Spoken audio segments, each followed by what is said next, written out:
Hello everyone, welcome back to my channel and to Bryar Rose.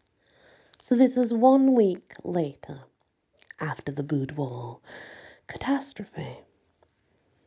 I take another turn on the highway. Knox and I are riding his Harley up to Bear Mountain. The lowering sun paints the trees in shades of yellow and orange.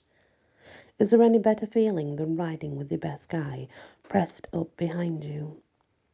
Hard to think of one at that moment. Now that my wolf is under control, Knox has been teaching me to ride. His Harley is a little large for me, but I'm getting used to it. Knox leans against my back and wraps his arms more tightly around my waist. My inner wolf pipes up. We do so love to ride. I have to agree with her. Although I've gotten my shifting under control, I'm still not taking any chances with my wardrobe. Today, I'm wearing what's become my go-to outfit. My unshreddable black leather pants, duster crop tank and boots, and they are self-cleaning, just like Blythe promised. When we went face shopping a week ago, I never thought I'd get an outfit as awesome as this one. Then again, I never thought I'd fight Nixa and channel my fae power either. How things change. Shifting my weight, I make the turn onto the back roads that lead to Bear Mountain. I'm not supposed to know this, but we're going to Bear Mountain for a very specific reason. Knox is throwing me a surprise party. It's to replace the art opening that we never actually made it to. The goal was so I could get to know kids from Westlake Prep. Knox wanted to make sure I didn't miss out.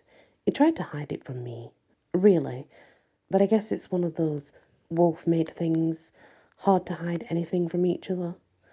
Although I did add in a little surprise of my own. It will be interesting to see if he figures it out. We pull up to our favourite spot to park, a knot of trees by a tool shed, and I kill the engine. Now that the bike isn't roaring anymore, I barely make out the sounds of a drum and cymbal. There must be a band getting ready to set up. Did you hear that? I ask, trying to look surprised. Could that be a rock band getting set up? Knox nips my ear. Might be. My mate isn't getting off the bike. Plus, he's still got his arms wrapped about my middle. Sounds like it's about a quarter of a mile away. Could this be a party? Knox chuckles low and soft. Not surprised at all, are you? No, it's the bond between us.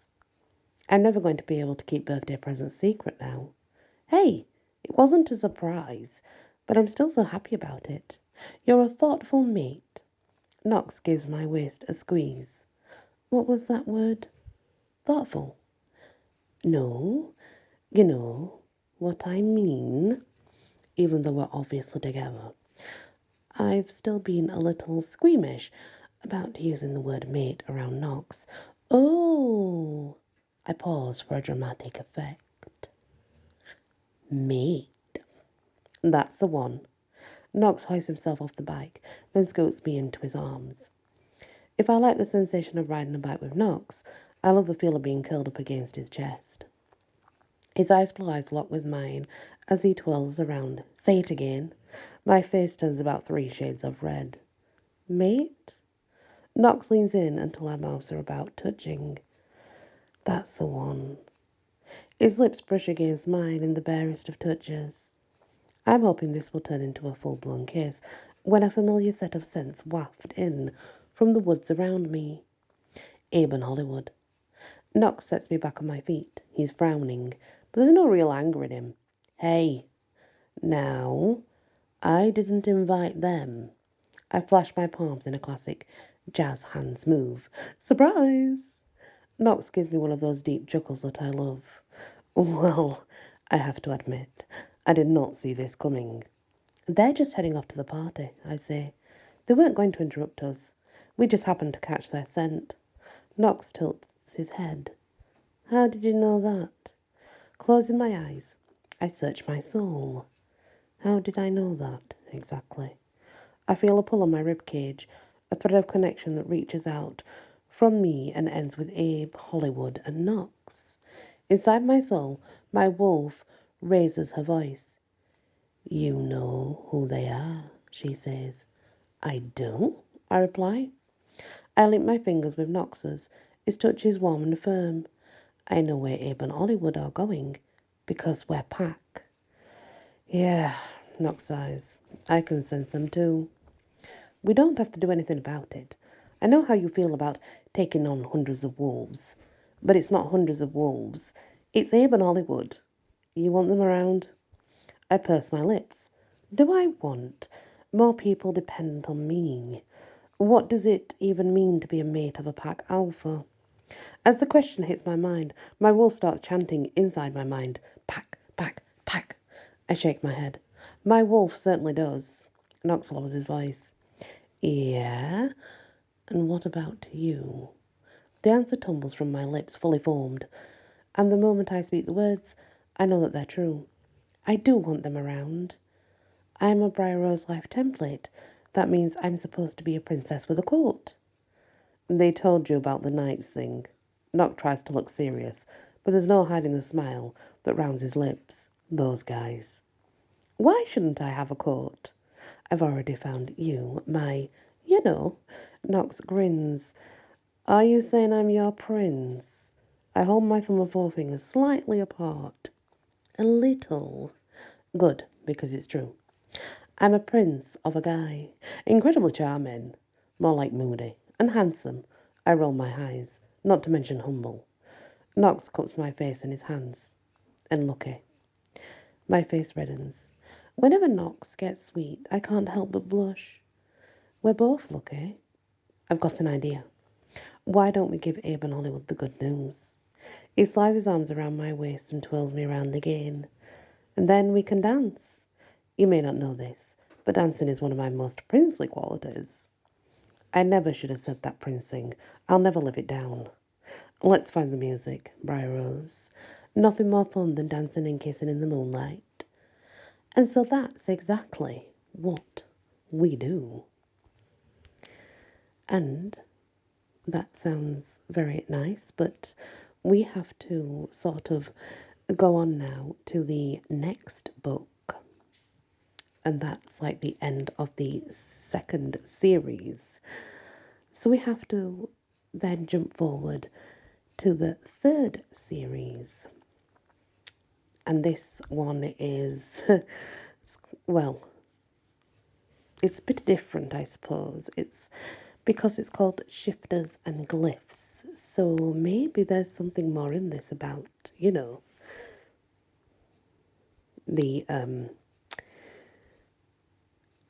well and the magic and all that stuff that they're trying to save. So let's go on to season 3 of Bryar Rose. I'm a teenager who can wield magic, so you might think my ultimate fun would be casting a spell. Not really. Plus, I live in Manhattan, and since my aunties no longer have me locked up in a penthouse, you'd imagine that I love roaming the city. Nope. I'm also a werewolf, so racing under the moon could be my fare for fun. It's not. Instead, my ultimate smile comes from what's happening right now. Snuggling on the couch with my boyfriend Knox. To be specific, Knox and I are wrapped in a blanket with my head resting against his right bicep. Perfect. It's almost time for dinner, but I hardly notice my stomach growl. Knox is in jeans and a t-shirt, and I'm sporting what I call my unshreddable outfit. Black leather pants, a crop top that I got from the fairies. Why unshreddable, you ask? Because before I got my enchanted clothing, shifting into a wear form was murder on my wardrobe. One magically announced outfit later, and it's all good. I never again have to worry about turning into a wolf and then into a very naked girl, all in the age of camera phones. And without that worrying hanging over my head, I can relax more, like I am now.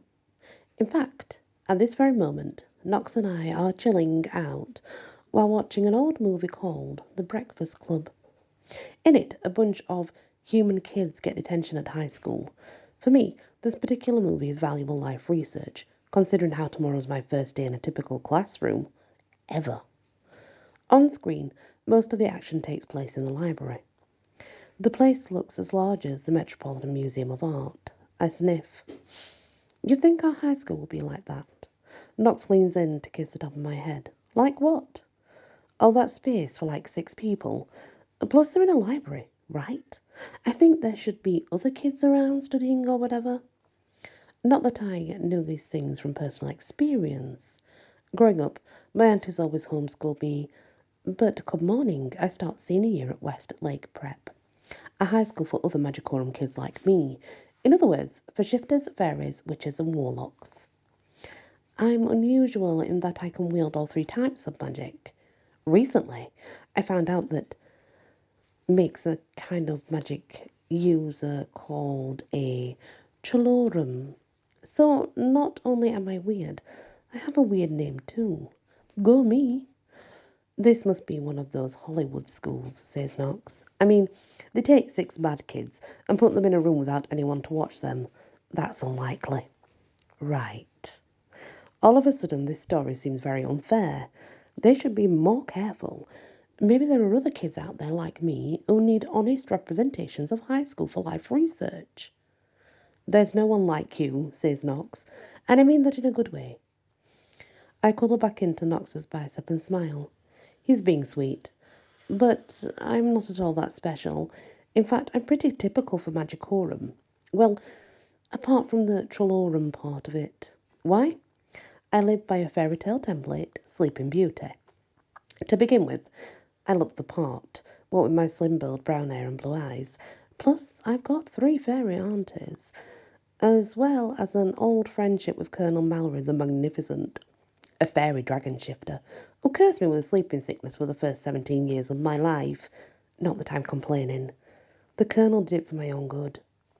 His sleeping curse hid my triple magic from people who wanted to kill me and steal my powers, but I still fell asleep at odd times. School wasn't an option before, but that's all over now. These days when I fall asleep, it's mostly at night. Sure, I take the occasional cat nap during the day, but my eyes are closed like a normal person. This is a lot better than what used to happen, which involved me freezing like a statue and staring off into space like a nut job. Needless to say, I'm glad the curse is over. As an extra bonus, ending the curse also released my fairy shifter and witch powers. The next step? Master that magic by attending Westlake Prep. Plus, I'll learn typical human stuff too, like maths, research, literature. It's all super exciting and totally terrifying. At least Knox is also attending Westlake, along with our best friends, Ella and Alec. Even so, every time I think about school, my insides knot up, so I actively avoid more thoughts of Westlake by focusing on the movie. Specifically, I've been following one of the characters, John Bender, a broody guy who reminds me of Knox. Honestly, I'm not watching the movie as much as waiting to see what Knox Bender will say next. I drum my fingers on the comforter, ready and waiting. Sure enough, Bender's character mouths off to the school principal. Does Barry Manilow know what you read his wardrobe? True fact. My Auntie Mirabelle loves the musical stylings of Barry Manilow. So I happen to know that if you adore polyester leisure suits, then Barry Manilow is your guy. I snort laugh. Does Barry Manilow know that you read his wardrobe? Perfect. That man reminds me of our mate, says my wolf. That he does, I reply in my head. Now, most shifters can only sense the moods of their inner animal, like if the wolf is happy or sad. But I have full conversations with my inner wolf, which requires major levels of magic. With magic disappearing from our world, that's a rare skill. I can always block my wolf out, but she likes to watch movies as much as I do. And now she just called Knox my mate, even though I'm 17 and Knox is 18, we're mates. To shifters, that means your soul has found its other half, which is awesome. In my case, my other half is over 6 feet tall, with black hair, sharp bone structure, ice blue eyes, and a protective streak a mile wide. I'm one lucky werewolf. Speaking of Knox, he tightens his arm around my waist. You were laughing again. That bit about Barry Manilow. I bite my knuckle to stop giggling. That's absolutely something you'd say. I'd say nothing like that. Nah. Wow, I can't believe he's fighting the obvious. Yesterday, you asked Alec if he got his clothes from Bryar Rose. As a powerful warlock, Alec also lives his life by a fairy tale template. In Alec's case, that template is Prince Charming. Alec sure looks the part too, and with his blonde hair, blue eyes, and winning smile. And yes, Alec dresses like he fell out of a preppy catalogue. Oh, that. Knox's voice is a deep rumble. I said Alec dresses like Biff McPreppy, but that was only one time I sounded like Bender Guy. Once. Once? What about last week at Lucky's? That werewolf, Rich, challenged you. Lucky's is a shift bar in Brooklyn. Knox and I don't typically hang out in bars, but Lucky's is where Knox, guardian Azizi, lives. Yeah, Knox says slowly. I remember that. Where? He wanted to prove he's the best fighter. Not sure how that makes me like Bender. I shake my head. At Lucky's, you said another line from the movie. Remember when Bender was talking to the principal? And that guy's name happens to be Richard, too? Just like the wearer at Lucky's? Oh, I remember that part. Knox's shoulders shake with a held-in laugh. Bender calls him a dick. Bender says, and I quote, Dick, excuse me, Rich. You said that at Lucky's, word for word. It was hilarious, too, since the shifter in question was being a total jerk. Knox didn't want to fight him, but the other were wouldn't back off. Dick Rich ended up with a broken nose. Well, says Knox, Rich is that werewolf's name. My head is still curled into Knox's bicep, so I can't see his face. There's no missing the smile in his voice, though. You might have a point, he says. Maybe I'm a little like Bender Guy. Nope. I look up, catch his gaze and grin. You're way better. Correction. My wolf inside my mind says he's the best. I agree. Don't spoil me, Bry. Knox kisses the top of my head, and we go back to snuggling. Within a few minutes, the movie winds down. On screen, all the kids from the tension go outside and get picked up. The sight makes my breath hitch. Remember how I was avoiding the fact that school starts tomorrow? All of a sudden, there's no avoiding this reality. Why, in the movie, the kids leave detention by getting into cars driven by someone else, their parents. I never met my mother and father. I don't even know their names. The closest I have to parents are my 3 fairy aunties, and they're pretty much evil. What else would you call people who raised me to be a zombie bride for Jules, an evil Denari mummy king who started off life as none other than the real Julius Caesar? The good news is that my aunties' plan flopped and all their magic got drained. Now, my aunties spend their days hiding out in a fairy shanty town hidden under a boulder in Central Park. Living under a rock. Sounds about right. Knox inhales deeply, checking my scent. Wes can tell a lot about someone by catching their smell. What's wrong, Bry? You thinking about those dreams of yours again? I've always been plagued by weird dreams. Time was, those dreams were about ancient Egypt and translating Papri. Lately, I can't remember them at all when I wake up. I'm just left with this uneasy feeling.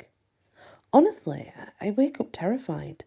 When I open my eyes each morning, my pulse is racing, I'm covered in sweat, and I have no memory of what scared me so much. Unfortunately, I also seem able to catnap any time of day or night, so the whole fear sleeping phenomenon can strike anywhere. It's a little bit like my sleeping curse part 2, stupid fairy life template. No, I say slowly. It's not my dreams, for once. Knox leans in to whisper softly in my ear. What is it, You can tell me anything. I squirm under the comforter, Not sure why the true answer is hard to share, but it is. Everyone in the movie has someone to pick them up, and we don't. Is that it? I nod, not trusting my voice to reply. All my life, I've searched for my parents. There's no trace of them. After I left my auntie's, I thought it might be different. After all, Lorelei, Fanna, and Mirabelle could have been using magic to hide my family for some reason. But after lots of checking around, in other words, hacking into secret systems with Ella, I haven't been able to find out anything new. I get you about the family stuff, says Knox. And he does. Knox's parents were killed by the Denari. Sure, he has Azizi, but Taz isn't really a drop you off at school kind of guardian. Azizi was the warden of all shifter magic, meaning he used to be the most powerful shifter on the planet. Now, Knox has both the job and the power.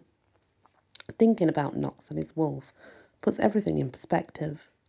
After his parents were killed, Knox spent years racing around the world, hunting down evil Denari as a way to avenge their deaths.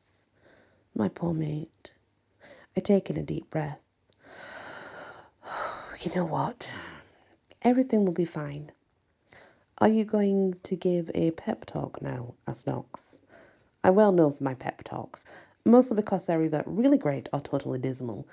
Either way, it's always something to remember. That said, my next talk will be awesome. No question about it. Yep, I say with confidence. Prepare for some serious prep and pep. Let's hear it. Well, to start with, magic is disappearing from the world. Sure. You and I have a ton of it, and most magicorum kids have next to none. But that won't be a big deal to everyone else at school. High school kids are well known for being mature. I wince.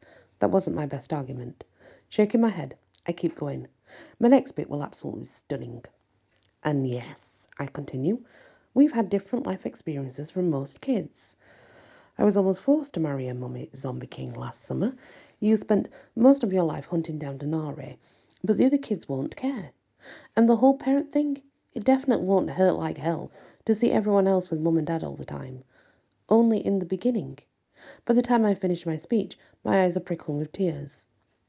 Is that it? Asked Knox. Not one of my best talks, huh? Knox sits up and slides me onto his lap.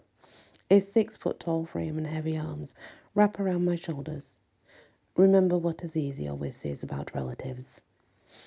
Sure, my voice comes out dull and lifeless. There's your family of chance and your family of choice. That's right. And I chose you. We're mates. That's forever. He rubs my arm up and down in a soothing motion. Closing my eyes, I lean into our embrace. Knox's scent of sandalwood and musk surrounds me. Hugging Knox always makes the world feel all safe and comforting. I blink back my tears. Most people never find the other half of their soul. We're lucky. Looking up, I scan the familiar features of Knox's face. Loose black hair, scar on his brow and chin, sharp bone structure, ice blue eyes. My mate. We're a team. Knox's full mouth quirks in a grin. Don't forget Ella and Alec care about you too. Alec's parents are putting a computer workstation in Westlake Prep for you. They even found you some new papery. That way, you can keep translating. Only now, it won't just be a hobby. You'll get class credit. That's really nice of them. Which is true. Setting me up with a workstation is a cool thing for Lydia and Nick's only charm to do. Even so, just thinking about Alec's parents makes me fidget. They are too smart, too beautiful, and too totally obsessed with me translating the papri that make up the Book of Isis. In fact, Alex's parents remind me a little of the Denari. Those zombie mummies were all killer instinct wrapped in 1950s style perfection and odd obsessions. But, prompts Knox, you can always tell when I'm holding back. Don't get me wrong, I say. It's really nice of Alex's parents and all, but they must have their reasons. Knox sighs. True. I don't need to say anything more. Knox knows what I mean. While Knox is a warden For shifters, Alex is the warden for witches and warlocks. Wardens have a responsibility to find and guard the fountain of all magic, which has been hidden for thousands of years. No one knows why. If the wardens don't find the fountain, they can't marry without magic killing their spouse. It's the system's way of keeping them focused on what's important. The fountain. Talk about a motivating factor. Closing his eyes, Knox tilts his head. I've seen that move before. My mate is having an inner conversation with his own wolf. I take Knox's hand in mine. Your wolf is talking to you, isn't he? Knox opens his eyes. Lines of worry tighten across his face. It's more like howling. He's hurting. Says he feels like he's on fire. He scrubs his hands over his face. My wolf is always unpredictable this time of year, but not like this. Why would that time of year affect him? Knox and I have only been dating for a few months. Before that, I was locked up by my aunties, long story short. I'm constantly learning new stuff about shifter culture. The fall equinox is coming up, explains Knox. It's always rough on wardens. No one knows why, though. Not even us. Autumn equinox. The words rattle around my brain. I rise and pace a line by the couch, my mind churning at double speed. Knox has seen this reaction from me before. You're getting something, Bry. And by something, Knox means an idea on my papri translations. Here's what's going on. For as long as I can remember, I've had dreams of ancient Egypt and papri. Wardens like Knox and Alex can't get married until the fountain of magic is found. And the location of that mysterious fountain, it's listed in the Book of Isis, which is currently just a bunch of papyrus scraps. For some reason, I'm the only one who's had any real luck assembling them. And now, the words, autumnal equinox, are making me picture my old translations in a new way. I just translated something about this. Turning on my heel, I speed over to my workroom. It used to be one of Knox's extra bedrooms. That is, until he fixed up a mega computer monitor cloud storage. I can get at my papri scans from anywhere. After rushing into the room, I fire up the system, grab my mouse and start sifting through old translations. Knox moves to stand behind me, resting his head on my shoulder. All the staring at the screens make my inner animal turn restless. We hate computers. For the record, when my wolf gets grumpy, she starts talking like Gollum. It'll only be a minute, I reply in my mind. But you always say that, and it's a lie. Not this time. I tap the screen with my pointer finger and look over my shoulder to Knox. Here's the section I was looking for. Knox leans over my shoulder. He and Alec have translated their share of papri over the years, so it's not a problem for my mate to translate these glyphs. Once every 5,000 years, the fountain shall rise. Knox frowns. But you translated that a week ago. Where's the equinox part? Here. I tap on a new section. It says, look to the crossing of the sun and earth. The next part is all smudged out, I continue. However, the next glyph clue says something about twice a year. I bet they're talking about fall and spring equinoxes. I think you're onto something. Knox keeps reading.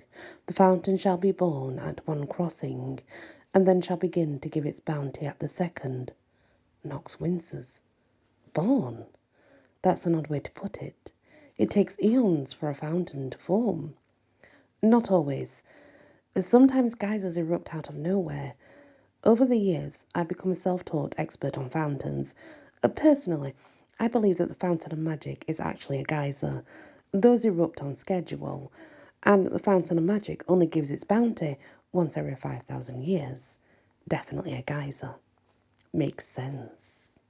Now it's Knox's turn to tap the screen. Next it lists a number of numbers. Knox squints at the screen. Those are dates. Yes, that's when the first pyramids in Egypt were designed. Or, Knox says slowly, those dates could refer to the equinox stuff. I lean back in my chair. Knox's words rattle around my head. You're right. Those dates could say that the fountain first went off 5,000 years ago. The chill on my neck creeps down my spine. Something about this sets off my sense of danger. And it says the fountain activates once every 5,000 years. In that case, it's due to go off again, Bry. In 5 days, no less. That must be why my wolf is hurting. My insides twist with worry. Knox is supposed to be guarding that fountain. What will happen to him if we don't find it? We could be wrong, you know. I glance at Knox over my shoulder. What about Alec? Are things worse for him this year too? Good question. Knox pulls out a cell phone from his pocket and dials. Hey, it's me. Have your spells gone nuts with this equinox? In case you're wondering, most of Knox's calls to Alec begin with, Hey, it's me, followed by some kind of demand. A pause follows before Knox speaks again. Look, man, I know all magic is weird lately, but your spells always go extra crap around the fall equinox. What I want to know is this. Is it any worse this year compared to last year? Another pause. So worse. And are you in pain? Knox rolls his eyes. Nice. He hangs up. What did Alex say? He says his spells are definitely worse this year compared to last year, but he's not in any pain. I should stop worrying about him, because I'm not his nana. I can't help but smile. That's so Alec. My moment of happiness soon evaporates as I think through the new discoveries. I don't like this. What part? The papri or Alex's big mouth? You know what I mean. Being warden with the fountain about to go off. I twist around in the roller chair so I can face Knox directly. We should talk to Az. Yeah. I promise to stop by after school tomorrow. We'll head over together. I rub my forehead, thinking all this through. If only we knew all the secrets from the Book of Isis. All of a sudden, the pressure to translate that book presses in around me, twice as of ice. I slump forward in my chair. When I speak again, my voice is a hoarse whisper. What if I can't do it? What if I don't translate the Book of Isis and everything goes to hell? Knox kneels before me. His ice blue gaze turns intense. I'm not worried about that, Bry. In thousands of years, no one came close to translating the Book of Isis. Until you. There's no question in my mind. You will do this. The power of his faith in me makes my body feel boneless. Good thing I'm still sitting on a chair. I don't know what to say. Say nothing. Just be you. Little by little, Knox leans in to give me a kiss. His warm breath cascades over my lips. Our mouths are about to meet when the moment is shattered. A police siren ringtone blares from Knox's cell phone. There's only one person who causes that particular ring. Knox's ex-girlfriend. T. Pronounced T-E-A like the drink, but spelled T-Y. She's a real piece of work. Damn, Knox growls. Alec just put another blocking spell on this thing to keep her away. How'd she break through? T is not only Knox's ex, she's also a powerful sorceress. For years, Alec's spells blocked her. But now, no matter what Alec casts, T can eventually get a call through. It's not just T, though. Word is that everyone's magic has been going haywire lately. Let's go find this T, grumbles my inner wolf. Then we bite her face off. We don't bite faces, but this is our mate.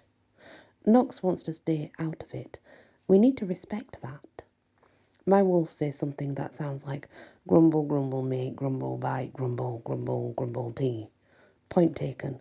For the record, my wolf and I have our differences over the summer, mostly because she was just released from a super long sleeping curse. Since then, I've learned how to give her some structure through my inner magic. Mostly, the process involves calming her down with my shifter powers, and in case of a true emergency, putting her in a stasis. Like sleep. Only my wolf won't dream or anything. Again, that's super rare. Most times, my wolf and I get along pretty well. Knox pushes some buttons on his phone, but the siren's wail doesn't end. I have to take this, Bry. It won't stop otherwise. That's fine. I get it. I twist back around in the swivel chair. Knox goes to stand by the door. What, T? A short pause follows before Nox speaks again. I don't care what magical junk you found this time. It's over between us. You get that? Over? Nox chucks his phone against the wall and it shatters into 100 pieces. That would be over. All right. When Nox turns to face me, his eyes glow with golden light. I need a run. And in this case, run doesn't mean through Central Park. Nox wants to ride his Harley, reach his landing at Eden Rocks, shift into wolf form and race through the night. Nox rakes his hands through his loose black hair. Want to join me? Inside my soul, my inner wolf lets out a yawn. We ran this morning, she says in my head. Let's go back to our den and rest. And by den she means our apartment, which happens to be in the same building as Nox's, only 2 floors down from here. Are you sure? I ask in my mind. You're always up for a run. We'll see many fae in the morning. I need my strength so I can play with them. My heart sinks. Unfortunately, my wolf sees fairies as fast-moving chew toys, which is totally dangerous. The fae are crazy. Ugh, between my wolf and the fairies, I'll have my work cut out for me tomorrow. Thanks for the offer, I say. But it's a school night. I should get some sleep. Or try to, anyway. A shiver of dread rolls across my shoulders. Fast as a heartbeat, Nox kneels before me. What's wrong? I consent to your fear. I don't know. My voice comes out high-pitched and wispy. Something about sleep. Dreams. Have you been getting night visions about Papri again? No, it's not that. Closing my eyes, I try to focus on my latest night visions. Fear ricochets through my system, making me clutch my elbows. It's those terrible nightmares. I know it. I grasp for the memories, but they just stay out of reach. What have I been seeing? Think hard, Bry. I know you can do it. There's something about shadows and... The memory vanishes entirely. Searing bright flashes of white appear in my mind's eye. An odd chill crawls over my skin. Is magic at work and erasing my memories? Or am I just stressed out about school? Why can't I remember my dreams? This isn't good, Nox scowls. You're frightened, and you don't know why. I'm not going for a run. Come to think of it, you should stay here at my place tonight. Which I definitely could do, considering how Nox has a ton of bedrooms. Still, we've been dating a few months. There's no way I'm ready for the whole sleepover thing. It's fine. I'll stay over at my place. Then I'm inviting myself over to sleep on your couch. I shake my head. Go run. That's an all-night activity and we both know it. Nox sneaks a look at the door. His ex-girlfriend always gets his wolf up. You know you need to go, I add. Nox shakes his head. I won't leave you like this. The muscle along his jaw is positively jumping with anxiety. I pull out myself from my pocket. Take this. I'll call you from Ella's phone if anything goes wrong. We've done this before. As long as Nox stays within a few miles of the phone, his wolf hearing can make out the ringtones just fine. I press the cell into his hands. Run. When I speak again, I make sure to use a playful tone. I can protect myself, remember? In fact, I saved your handsome butt from Jules. All of which is true. Nox stares at the phone for a long moment before slipping it into his pocket. That means one thing. He's going for a run. I exhale. You'll call me if anything happens, yeah? I swear it. In that case, I'll go. Nox brushes a gentle kiss across my lips. The press of his mouth makes my stomach do flip-flops. Maybe staying here isn't a bad idea. I push against his shoulder. Get ready before I change my mind. As my mate demands. Nox steps around his apartment, gathering up his bike helmet, wallet and other stuff. He'll also change his outfit to be more road compatible. The good news is that Nox's jaw isn't twitching anymore, which is a good sign. In fact, now he's heading out for a run, Nox seems far more relaxed in general. Meanwhile, my nervous system goes haywire. The reason? What I said before. I swear it. When I make a promise, I do everything I can to keep it. Something tells me that this time, it may not be possible. And that is the end of the start of Season 3 of Bryar Rose. Thank you for listening and many blessings.